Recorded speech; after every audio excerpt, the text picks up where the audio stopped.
电话用语ประโยคเกี่ยวกับการล้มโทรศัพท์喂ซื้อมาเคอมาสบายดีซื้อมาเคอบ่请问你是贝拉吗นี่แม่นเบลล่าบ่是马克先生吗นี่แม่นท่านมาเคอบ่我可以和马克讲话吗ข้อยสามารถล้มกับมาเคอได้บ่抱歉这么晚打电话给您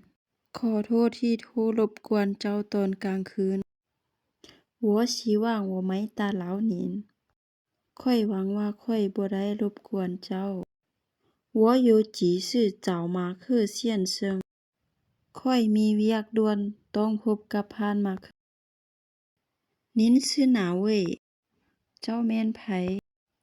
您想找哪位接电话เจ้าอยากล้มกับไผ我让他接电话ข้อยให้เลารับโทรศัพท์他正在接电话เรากำลังล้มโทรศัพท์อยู่电话打不通โทรบ่ติด对不起我好像打错了ขอโทษข้อยอาจจะโทรผิด谢谢您打来电话ขอบใจเจ้าที่โทรหา